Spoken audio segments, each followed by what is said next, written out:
here because for months we've been covering the hardships the Chicago schools are facing. There were the hunger-striking parents who were fighting to have their Southeast Side school reopened.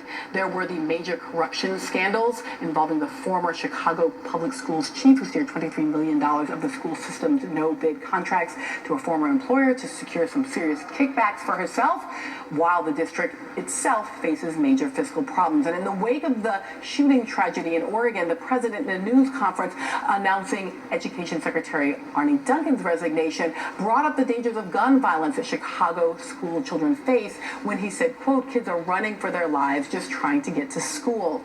In an environment where students are affected by violence, corruption, and displacement, our foot soldier this week is working to make the lives of those students a little less tumultuous.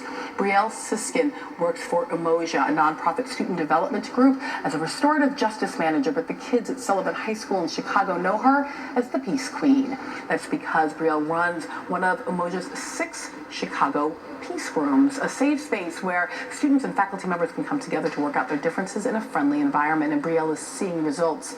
Since the Peace Room started at Sullivan, suspension rates have dropped exponentially, and just as importantly, the school's environment has changed to become a more friendly place. Brielle Siskin joins me now from Chicago. Nice to have you. Hi, thank you so much for having me. So tell me a little bit more about the Peace Rooms. How exactly do they work? Yeah, so the Peace Room is a safe space at Sullivan where students and staff come to resolve interpersonal conflicts they're dealing with one another. And we also do a lot of relationship building and community building in the Peace Room too. So, this idea of restorative justice, and particularly restorative justice for young people, has, I think, gaining some traction in our public sphere. Talk to me about why it's important. Yeah, so restorative justice is important because it gives students the opportunity to come together and talk about conflict and harm when it happens. Oftentimes in schools, when students do something wrong, there's a suspension that happens or punitive discipline. And so restorative justice in the Peace Room gives students the space to resolve their issues so that they can stay in school and stay in class.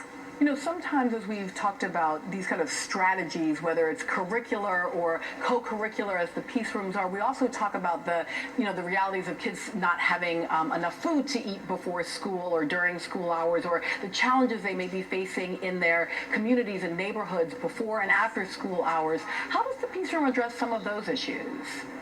Yeah, so the Peace Room is just a space where people can open up and talk about what they're dealing in the moment or the night before, because often what I see is the conflict that takes place is not actually something that is between the two people, but maybe they were hungry the night before. Maybe they had a bad conversation with their mother before they left their house. So the Peace Room gives students a space to open up and talk about those issues so that we can really get at the underlying conflict and provide the supports we need for these students. And what are teachers and administrators saying about this process? So the teachers and administrators at Sullivan, they are very pro-restorative justice. We have Principal Adams at Sullivan who lives and breathes this work. He believes that students should learn math, they should learn English, and they should also leave school learning the skills they need to resolve conflicts. And I'm not going to lie, it takes a while for teachers to get on board, but at Sullivan they really have, because they see that it works. Brielle, I have a question for you. I don't know if you've been following the show today, but I'm wondering if a Peace Room might help me and my guest, Alfonso Aguilar, to make peace about our big political differences that we have. Yes, I think it definitely could. We'd have to do some norm setting in the beginning, talk about how we want to respect each other, maybe use a talking piece. But I would love to support with that. Absolutely. I think I'm going to get Alfonso into the Peace Room a little later and see if we can find some restorative justice.